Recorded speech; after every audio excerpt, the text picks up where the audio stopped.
Anong kailangan mo? Tanong ko sa lalaki. Ang ganda mo. Sagot niya sa akin. Bitawan mo nga ako! Manyak! Sagot ko sa lalaki. Ayoko nga. Nagulat ako dahil bigla na lang itong natumba. Nahimatay ito kaya tumingin ako sa lalaki sumuntok sa kanya. Hindi ko alam pero parang biglang tumigil ang oras sa pagtama ng mga mata namin. Nakita ko ang galit sa mga mata niya pero kaagad din itong napalitan ng pag-aalala ng tumingin sa akin. Napahawak pa ako sa kaluwan dibdib ko dahil bigla akong kinabahan. Biglang bumilis ang tibok ng puso ko. Akmang aalis na ito nang tawagan ko siya. Danya, salamat pero buhay pa naman siguro itong lalaki, diba? Tanong ko sa kanya dahil bigla akong nag-alala. Baka sinatay na ito at makulong pa kaming dalawa. Buhay pa naman yan at kapag ginawakan kanya ulit, baka mapatay ko na siya. Sagot niya sa akin na yung kinagulat ko. Napaisip ako sa sinabi niya. Nakakatakot naman siya. Ganito ba siya kapag seryoso? Hinintay namin na dumating ang mga pulis. Si Daniel na ang kumausap sa mga ito. Gusto mo ba ng kape? Biglang tanong ko sa kanya. Why? Gusto sana kita ilibre bilang pasasalamat. Sagot ko sa kanya. Okay. Sagot niya kaya napangiti ako. Hinila ko siya papunta sa isang coffee shop. Alam ko na mahal pero gusto ko siyang ilibre at ibabawas ko na lang sa allowance ko. Kahit na maglakad ako araw-araw ay ayos lang. Akmang papasok na kami nang pigilan niya ako. Mas gusto ko ang kape sa convenience store. Biglang sabi niya sa akin. Seryoso ka? Mas gusto mo doon? Tanong ko pa sa kanya para makasigurado ako. Yeah? Nakangiting sagot niya sa akin. Ito yata ang unang beses na ngumiti siya. Mas bagay pala sa kanyang nakangiti. Saad ko sa sarili. Akala ko ba bibili tayo? Biglang tanong niya sa akin. Hindi ko pala namalaya na napatulala na ako sa kanya. Tabikim ako at nagsimula ng humakbang para pumunta sa convenience store. Habang naglalakad kami, hawak niya ang kamay ko. Naiinis ako dahil hindi pa humuhupa ang bilis ng tibok ng puso ko. Hawak pa rin niya ang kamay ko hanggang sa nakapasok na kami para bumili ng kape. Saka lang niya binitawan nang kukuha na kami ng kape. Umupo muna kami sandali para uminom. Napatingin ako sa kanya. Ang kinis ng mukha niya. Tinalo pa niya ang mga babae. Sakto lang ang kapal ng kilay niya. Ang tangos din ng ilong niya at ang pula ng labi niya. Kaya halos lahat ng mga babae ay sa kanya nakatingin. Sa tingin ko kahit na masungit siya ay malambing siguro siya kay Ana. Katunayan ay bagay na bagay silang dalawa. Sa halos lahat na aspeto ay wala akong masasabi pa sa kanila. Maganda si Ana at alam ko na mahal niya si Daniel. Mauna na ako sa'yo. Sabi ko sa kanya nang maubos ko na ang kape ko. Okay. Nakangiting sagot niya sa akin. Naninibago ako sa kanya. Ano kaya nangyari sa kanya para maging ganito? Mas sanay na ako na masungit siya sa akin at mas gusto ko yun kaysa sa pagiging mabait niya. Para kasing ang hot niya kapag masungit siya. Tumigil ka nga. Kung ano-ano na yung naiisip mo, pinupuri mo na siya. Saway ko sa sarili ko. Okay ka lang ba, Karen? Biglang tanong niya sa akin. Oo, okay lang ako. Sagot ko sa kanya. Pumasok na ako sa trabaho ko. Hindi ko rin siya nakita pa. Siguro ay umuwi na ito. Pagkatapos ng duty ko ay lumabas na ako kaagad sa bar. Pero habang papalabas ako ay nagulat ako dahil nasa labas ng bar si Daniel. Nakapagpalit na ito ng damit at nakasandal ito sa pader. Nang makita niya ako ay umayos ito ng tayo at naglakad papunta sa akin. Uuwi ka na ba? Tanong niya sa akin. Oo. Sagot ko naman sa kanya. Naglakad na ako at ganoon din siya. Nahihiya naman ako magtanong sa kanya kaya naging tahimik na lang ako. Pareho kaming tahimik habang naglalakad. Ewan ko ba pero nakakapanibago ang araw na ito. Ngayon lang yata kami hindi nag-away na dalawa. Hinatid ba niya ako? Tanong ko sa sarili ko nang makarating na kami sa tapat ng bahay namin. Uwi ka na, sabi ko sa kanya. Pwede ba ako matulog dito? Biglang tanong niya sa akin na ikinagulat ko. Ha? Matutulog ka dito? Gulat na tanong ko sa kanya. Kung okay lang sa'yo. Pagod na ako maglakad saka inaantok na ako. Sagot niya sa akin at nauna na siyang pumasok sa loob ng bahay namin. Hindi ko alam kung saan ko ba siya patutulogin dito. Saka kaya ba niya? Mainit at malamok dito. Tanong ko sa sarili ko. Kagad ako sumunod sa kanya sa loob ng bahay namin. Nagulat ako dahil gising pa pala si inay. Nagtataka ako dahil hindi malang ito nagtanong kung bakit kasama ko si Daniel. Nay, saan ko po siya patutulogin? Mahinang tanong ko kay inay. Sa kwarto mo. May kutsyon doon at may electric fan. Kesa dito sa sala malamok. Nakakahiya naman kung dito mo siya patutulugin. Sagot naman sa akin ni inay. Doon ka na sa kwarto ko matulog. Sabi ko kay Daniel. Saan ka matutulog? Tanong naman niya sa akin. Dito na lang ako sa labas. No, ako na lang dito. Mabilis na kontra niya. Pero malamok dito. Sagot ko sa kanya. Okay lang. Makatikim man lang sila ng gwapo. Sagot niya sa akin na ikinangiti ko. Marunong din pala siyang mag-joke. Hindi kasi halata. Saka ang swerte din naman talaga ng mga lamok kung sakali dahil sa makakatikim sila ng dugo ng gwapo. Saad ko sa sarili na kaagad ko ding sinuway dahil kung ano-ano na naman ang naiisip ko. Anak, mauna na ako dahil inaantok na ako. Kaya niyo na yan. Paalam sa amin ni inay. Sige po. Sagot ko naman sa kanya. Binuksan ko ang silid ko. Maliit lang ito pero malinis. Inayos ko ang higaan at binuksan ko ang electric fan. Tinawag ko na siya pero ayaw pa sana niyang pumasok dito sa silid ko. Wala akong choice kundi hilahin siya. Nag-iinarte pa kasi siya eh. Inaantok na ako.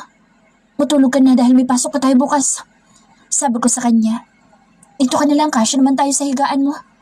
Huwag na, sa labas na lang ako. Tanggi ko kaagad sa kanya. Wala naman akong gagawin sa'yo na masama. Sabi pa niya sa akin. Pero hindi ko na natapos ang sasabihin ko dahil hinila na niya ako. Humiga ako at tumalikod ako sa kanya. Inaantok na ako kanina pa pero hindi ako dalawin ng antok ngayon. Nagtataka talaga ako sa mga kilos niya. Kaya mas maganda talaga na iwasan ko na siya dahil hindi magandang tingnan na nakikipag-usap siya at tumatabi sa akin. Maloko akong tao pero hindi naman ako ganoong kabobo para hindi maisip na kailangan ko siyang layuan. Ayoko na may bigla nilang humila sa buhok ko at sabihan ako ng malandi. Ngayon pa lang iiwasan ko na siya dahil baka ma-uppercut ko siya. Kinabukasan ay nagising ako dahil may mabango ako naaamoy. Napadilat akong bigla dahil nakayakap ako kay Daniel. Mabilis ko siyang tinulak dahilan para magising siya. Ouch! What the... Good morning. Nakangiti na bati niya sa akin. Good morning. Bati ko din sa kanya at mabilis akong bumangon para magluto ng agahan. Habang nagluluto ako ay bigla itong dumaan sa tabi ko at pumasok sa banyo namin. Paglabas niya ay nalaki ang mga mata ko. Hindi ko inaasahan na maliligo siya dito sa amin at nakatapis lang siya ng towel. Shit, talagang ang hot niya. Mabuti na lang talaga at tulog pa si inay at mga kapatid ko dahil nakakahiya kapag nakita nila itong nakatapis lang. Baby, sunog ng niluluto mo. Nakangiting sabi niya sa akin. Saka lang ako nahimas-himasan dahil naamoy ko nga na nasusunog ng sinangag ko. Hiniling ko na sana biglang mabiyak ang sahig namin at lamunin na lang ako ng lupa. Sobrang hiyang-hiya ako dahil nahuli niya akong nakatiktik sa kanya. Narinig ko naman siyang tumawa pero hindi ako lumingon hanggang sa umalis na siya sa tabi ko. Doon pa lang ako nakahinga ng maluwag. Pagkatapos ko magluto ay naligo na rin ako dahil may pasok pa ako sa trabaho. Nagulat pa ako dahil may baon pala siyang damit. Mukha talagang planado ang pagpunta niya dito. Hindi ko siya pinapansin dahil nahihiya pa rin ako. Sabay-sabay kami nagagahan pero napuno na naman ang kantsawan dahil nga ito ang unang beses na nasunog ang sinangag ko. Tuwang-tuwa mga kapatid ko. Kung wala lang si Daniel ay kinaltugan ko na itong dalawa. Pagkatapos namin kumain ay lumabas ako para puntahan si Joy sa bahay nila. Mabuti na lang at magaling na ito kaya may makakasama na ako sa pagpasok sa trabaho. Dashi, bakit nasa inyong anak ni Madam? Pambulong na tanong niya sa akin dahil kilala niya si Daniel. Hindi ko din alam. Ang trip niya eh. Alam mo ba na siya yung sinasabi ko sa'yo? Sagot ko kay Joy. Baka crush ka niya? Hoy, yung bibig mo. Big-over na yan. Saka nagbayad lang ako ng utang ko sa kanya. Sagot ko sa kaibigan ko. Crush lang naman eh. Tigilan mo ako, Joy. Ihuhugas na kita sa mga plato mamaya. Sabi ko sa kanya na ikinatawa niya. Papasok na ba kayo sa trabaho? Tanong bigla sa amin ni Daniel. Opo, Pogi. Mag-walking-walking lang kami. Natatawa na sagot ni Joy. Baka gusto niyo sumabay sa akin. Alok pa niya sa amin. Huwag na. Maglalakad lang kami. Kailangan namin mag-exercise. Sige na, mauna ka na sa amin. Sagot ko sa kanya. Are you sure? Tanong pa niya ulit sa akin. Sure na sure, Pogi. Kailangan din namin mag-usap ng kaibigan ko eh. Marami siyang kailangang ikwento sa akin. Si Joy na ang sumagot. Okay. Sagot ni Daniel at nauna nang umalis. Nagpaalam naman kami kay inay bago umalis. Habang palabas kami ni Joy ay ngayon ko lang napansin na nasa labasan pala namin ang kotse niya. Shala, sa bahay niyo natulog si Pogi? OMG, confirm. Biglang sabi ni Joy. Ang ingay mo naman, Beshi. Sabay ko sa kanya. I have a feeling. Feeling what? Natatawa rin na tanong ko kay Joy. Feeling na magkakajowa ka na. Natutuwa na sagot niya sa akin. Oo, dahil sasagutin ko na si Rain. Sagot ko sa kanya. Ayoko kay Rain, kay Pogi ako. Joy, huwag kang ganyan. May girlfriend yung tao. Saka ayoko na may kumila sa buhok ko, no? Ang mahal kayo ng conditioner na ginagamit ko. Sobrang tinitipid ko kaya iyon. Isang sachet para kumasya sa isang linggo. Kaloka ka. Natatawa na sabi ko sa kanya. Hindi pa naman kasali. Sagot pa niya. Ewan ko sa'yo, hindi ko siya type. Heto siya at eto naman ako. Sagot ko kay Joy habang sinasabayan ko ng aksyon para ipakita sa kanya kung gaano kataas si Daniel. Ang estado namin sa buhay ay sobrang layo at hindi ko naman siya gusto. Wala akong time para sa love life dahil busy ng schedule ko. Schedule ng mga obligasyon ko sa pamilya ko. Pagdating namin sa academy ay kagaya ng dati. Nagtrabaho na naman kami. Natatawa na lang ako dahil naging maingay na ulit ang kusina dahil nandito na si Joy. Habang nagbibigay ako ng ulam ay hindi ko inaasahan na darating ang gwapong lalaki na tumulong sa akin doon sa kondo ni Daniel. Nakasuot ito ng uniform ng academy. Hi, dito ka pala nagtatrabaho? Naalala mo pa ba ako? Nakangiting tanong niya sa akin. Oo, naalala pa kita. Salamat sa tulong mo ha. Pasensya ka na't may trabaho pa kasi ako noon. Dito ka pala nag-aaral? Sagot ko din sa kanya. Oo, kaka-transfer ko lang dito. I'm Kian. Pakilala niya sa akin. Karen. Nakangiti na pakilala ko din sa kanya. Naalala mo ba ate? Siya ang kuya ko na gustong hingi ng number mo. Sabi sa akin ng batang babae. Siya ba? Pasensya na kayo, wala kasi akong phone eh. Sagot ko sa kanila. May extra phone ako, baka gusto mo. Hindi ko naman yung ginagamit. Tanong niya sa akin. Huwag na. Sige na, kumain na kayo. Kumain kayo ng marami ha. Magtatrabaho lang muna ako. Kakaya dahil may mga naghihintay pa. Sabi ko sa kanila. Okay, usap tayo later. Kung okay lang sa... Hindi pa ba kayo tapos? Supladong tanong ni Daniel dahil dumating na pala ito. Sorry po. Sabi ko sa kanya. Bakit ka nagsasorry? Wala ka namang kasalanan. Biglang tanong ni Kian. At sino dapat na mag-sorry, ako?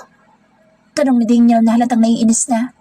Sorry prof, pero wala namang masama kung mag-uusap kami. Hindi naman nagre-reklamo ang mga ibang mga estudyante. Ikaw lang naman. Sagot pa ni Kian dito. Ganun ba?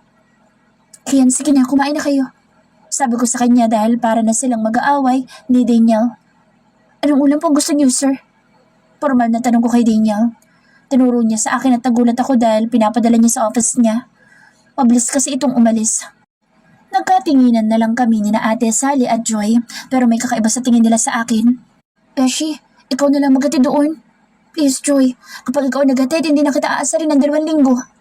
Sabi ko sa kaibigan ko. Ayoko, kaya mo yan. Marami pa akong huhugasan at okay lang na asarin mo ako, Beshi. Kasi sanay na ako. Good luck to you. Pangaasar pa niya sa akin. Wala naman ako nagawa kundi ang ipaghanda si Daniel ng pagkain. Naglakad ako at nagtanong ko saan ang office niya. Nainis pa ako dahil 3rd floor pa ito. Bakit ba ang hilig niya sa matataas na palapag? Kakagaling pa nga lang ng tuhod ko yung mukhang mapapalaban na naman ako sa akyatan. Sira pa naman ang elevator dahil may nakalagay na paalala. Miss, kailangan mo ba ng tulong? Tanong sa akin ng mga kalalakihan na sa tingin ko'y kaedad ko lang o mas matanda lang sa amin ng konti. Salamat pero kaya ko na to. Sagot ko sa kanila. Nagpatuloy ako hanggang sa makarating ako sa tapat ng opisina ni Daniel. Pwede ba ako makasuyo sa'yo? Tanong ko sa isang estudyante.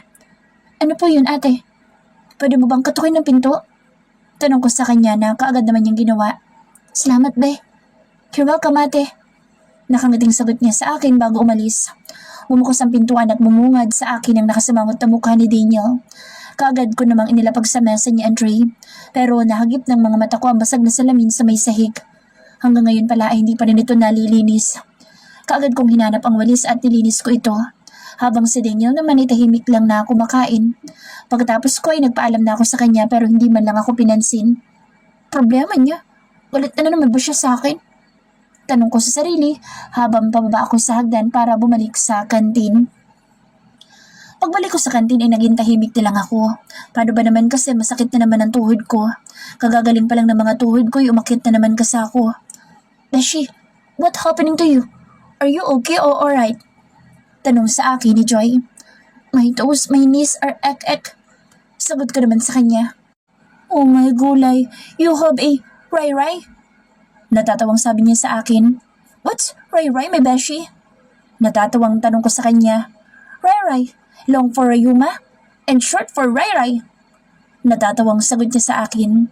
Masaya kami nag-uusap ni Joy habang si Ate Sally naiiyak na. Nagkatingin na naman kami ni Joy. Iniisip ko baka may pinagdadaanan si ate. Malungkot kaya siya? Tanong ko sa sarili. Ate, may problema ka ba? Bakit ka umiiyak? Nag-aalala na tanong ko sa kanya. Ha? Ako may problema? Wala naman akong problema. Sagot niya sa akin habang pinupunasan ng mga luha niya. Bakit ka umiiyak? Tanong ko pa sa kanya. Naiiyak lang ako sa kakatawa sa inyo. Kayo na talagang best of the best na kasama ko dito sa kantin. Sagot niya sa akin habang tumatawa siya. Best of the best? Naisip ko baka may tililing na itong si ate. Kanina'y umiiyak siya, ngayon na may tumatawa na naman siya. Nagkatingin naman kami ni Joy at sinabayan namin si ate na tumawa. Kakaiba kasi ang trip niya. Trip to mental na. Natigil lang kami na biglang dumating ang ibang mga estudyante at bumili ng ulam. Dumaan ang mga araw at hindi ko na nakikita si Daniel. Nanibago lang ako dahil palagi ko kasi siyang nakikita. Kahit sa bar ay hindi na din siya pumunta. Ni anino niya, hindi ko nakita. Ano kayo nangyari sa kanya? Tanong ko sa sarili. Araw ng Sabado ngayon at araw ng labada ko. Buong maghapon ako naglaba ng mga damit namin. Nagulat ako dahil biglang dumating si Rain at niyaya ko na mag-date. Humingi din siya ng sorry dahil naging busy daw siya sa trabaho. Pumayag naman ako. Hindi ko alam kung saan kami pupunta. Tuwing tatanungin ko siya ay hindi naman siya nagsasabi sa akin. Secret daw kaya hinayaan ko na lang siya. Bumaba ako sa motor niya at nasa tapat kami ngayon ng isang restaurant. Rain, uwi na tayo? Ang mahal dito? Sabi ko sa kanya habang hinihila ko ang damit niya. Okay lang, pinag-ipunan ko talaga ito. Matagal na kitang gustong daling dito, Karen, kaya lang masyado akong abala sa trabaho ko. Sagot pa niya sa akin. Pero kahit na, mahal pa din dyan. Pag fishbowl na lang kahit kwek-kwek, mas mura pa yun. Sabi ko sa kanya. No, let's go na. Anya sa akin at hinila na akong papasok sa loob ng restaurant. Hawak din niya ang kamay ko. Pagpasok namin sa loob ng restaurant ay bigla akong nanliit sa sarili ko. Ang mga kumakain kasi dito ay halos mukhang mayayaman. Napakapit ako na mahigpit sa slim bag ko. Hawak na rin ang kamay ko pero parang gusto na lang tumakbong palabas. Inalalayan niya akong umupo. Tahimik lang ako nagmamasid sa paligid. Dapat ay maging masaya ako dahil sosyal ang lugar pero mas nakaramdam ako ng lungkot. Hindi ito ang pangarap kong date. Kahit na hindi ko nagustuhan ay pinilit ko pa rin ang umiti at makipagkwentuhan kay Rain dahil alam ko na nag-effort siya para sa date na ito. Hanggang sa nahagip ng paningin ko ang dalawang tao sa kabilang table. Ilang araw ko din siyang hindi nakita. Nakangiti ito habang nahikipag-usap kay Anna. Rain, sabar mo ako ihatid dahil may trabaho pa ako. Sabi ko kay Rain. Okay, sige. Tapusin mo muna pagkain mo. Nakangiting sagot niya kaya inubos ko ang pagkain na natira sa plato ko. Habang iniinom ko ang iced tea ko ay nakita kong naglalakad si Anna at Daniel papunta sa direksyon namin. Kaagad naman akong yumuko para hindi niya ako makita. Ang buong akala ko'y nilagpasan nila ako pero nangiangat kong ulo ko ay nagkasalubong ang mga mata namin ni Daniel. Mukha na naman siyang galit sa akin. Umiwas na lang ako ng tingin at mabilis kong niyaya si Rain na lumabas na. Karen, kailan mo ba ako sasagutin? Biglang tanong sa akin ni Rain. Rain, pwede mo ba akong bigyan pa ng panahon? Okay, willing to wait naman ako. Nakangiti siya nang sabihin niya iyon sa akin. Ngumiti naman ako at iniyaan ko siyang suotan ako ng helmet. Bumiyahe na kami papunta sa bar. May uniform naman ako doon kaya okay lang. Pagkababa ko ay hindi ko inaasahan na halikan ako ni Rain sa pisngi ko. Tay, ingat ka sa work mo. Kita tayo ulit sa Lunes. Ihatid kita sa trabaho mo. Nakangiti na sabi niya sa akin. Okay. Nakangiting sagot ko sa kanya. Umalis na siya kaya kumuhay naman ako. Pagpasok ko sa bar ay open na kami at marami na agad mga customer. Nagsimula na ako magtrabaho hanggang sa may biglang tumawag sa akin. Miss, 2 beer. Sabi sa akin ng isang lalaki. Inilista ko ang mga order ng mga kasamahan niya. Nang makuha ko ng mga alak na kailangan ko'y bumalik na ako sa mesa nila. Nagulat ako dahil nandoon na si Daniel kasama si Anna. Nilapag ko ang mga alak sa mesa. Akmang aalis na ako nang bigla na lang akong hinipuan ng kasama nila. Bastos ka! Sigaw ko sa kanya, sabay hampas ng dala kong tray. Shit! Bakit mo ko hinampas? Galit na tanong niya sa akin. Bastos ka! Bakit ka nangihipo? Nainis din na tanong ko sa kanya. Bakit? Ayaw mo ba? Huwag kang maarte dyan. Baka nga kung sino-sino ng mga lalaki ang... Nanlaka mata ko dahil bigla itong sinuntok ni Daniel. Shut your dumb mouth! Sigaw ni Daniel sa lalaki. What's your problem, dude? Why did you punch me? Binabastos mo siya. Sagot naman ni Daniel. Bakit? Disente ba siyang babae? Kaya nga siya nagtatrabaho dito dahil bayaran... Sununtok ulit ito ni Daniel. Kung walang matinong sasabihin niyang bibig mo'y manahimik ka. Fuck you! Kinakampihan mo pa yan? Bakit? Type mo ba siya? Tumatawa pa na tanong ng lalaki kahit na may pasana ito sa muka. Of course not! Wala kang karapatan na bastusin ang mga employee ko dito. Lahat sila'y disente na nagtatrabaho dito sa bar ko. Nagulat naman ako sa narinig ko. Si Daniel ang may-ari nitong bar? Ibig sabihin ay siya ang boss ko? Nagulat din ang mga kasamahan niya sa narinig mula kay Daniel. Habang si Ana naman ay pinapakalma si Daniel. Hindi ko naman alam ang gagawin ko kaya mabilis akong umalis at pumunta sa locker ko para magpalit ng damit. Nagpaalam ako kay Joy na uuwi na ako. Wala nang dahilan para manatili ako dito. Ayoko na sasantahin niya ako sa harapan ng kasamahan ko kaya ako na ang kusang aalis. Marami pa naman mga bar na pwede kong pasukan. Siguro nga hindi maganda ang tingin nila sa katulad ko na nagtatrabaho sa bar. Pero marangal naman ang trabaho ko at wala naman akong inaapakan na ibang tao. Hindi naman ako naguhubad at nagpapagamit sa kahit na sino. Sumakay ako sa jeep para mabilis ako makauwi. Pagdating ko sa bahay ay tulog na sila inay, kaya humiga na ako sa higaan ko. Hindi mawala sa isipan ko ang mga sinabi sa akin ng lalaki kanina. Habang nakatingin ako sa luma naming kisame ay may narinig ako na kaluskos mula sa may bintana ko. Hindi naman ako natakot pero narinig ko na may tumatawag sa pangalan ko. Kaya lakas loob ko naman binuksan ang maliit kong bintana. Halos atakihin ako sa puso dahil sa Daniel ang nasa harapan ko ngayon. Sus Mariosep ka, anong ginagawa mo dito? Naudal pa na tanong ko sa kanya. Bakit umuwi ka na? Hindi pa tapos ang trabaho mo.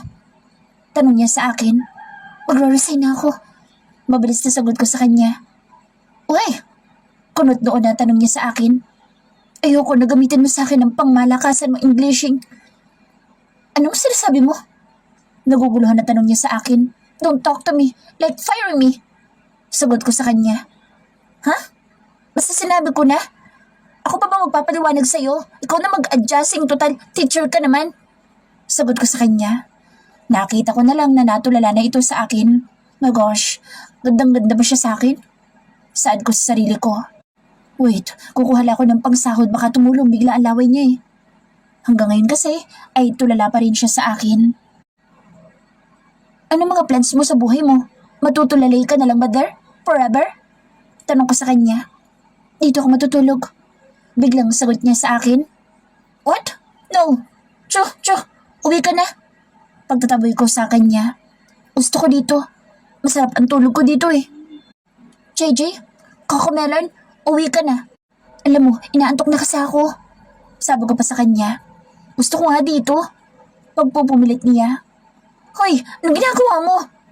Natataranta na tanong ko sa kanya dahil balak niya umakyat sa bintana ako. Diyos mio, Marimar, tumigil ka. Mauwa ka naman sa bintana ako. Pasneya ka. Umikot ka doon sa pintuan. Utos ko sa kanya. Pasaway talagang lalaki. Hindi na naawa sa bahay namin. Sa laki niyang tao, sigurado akong pagpasok niya ay tanggal pati dingding namin. Mabilis ako lumabas sa silid ko para pagbuksan siya ng pinto. Naisip ko nga na wag na lang sana kaso baka bumalik ulit sa bintana ako. Kaysa makipagmatigasan sa kanya, susunod na lang ako. Pagbukas ko ay kaagad itong pumasok at talagang binangga pa ako. Feeling talaga siya. Daniel, gusto mo palit na tayo ng bahay? Naiinis na tanong ko sa kanya. Pwede naman. Sagot niya sa akin at umupo na sa papag ko. Sira ulo ka. May saltik ka na yata. Bakit mo naman sinuntok yung lalaki kanina? Biglang tanong ko sa kanya dahil sa naalala ko. Shh, patulog na tayo. Nantok na ako. Pagpapatigil niya sa akin. Nanlaki ang mga mata ko dahil bigla itong nagubad ng t-shirt niya. Napalunok naman ako dahil nakita ko ulit ang mga pandasal niya.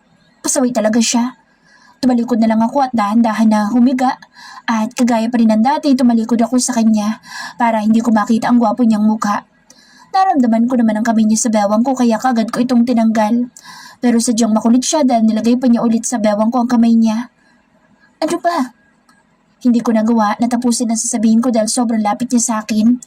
Naamoy ko din ang mabango niyang hininga. Ano kayang nilaklak nito? Masyado kasi siyang fresh. Nahiya na tuloy akong magsalita. Baka si bad breath ako. Itinikom ko na lang ang bibig ko. Ang init.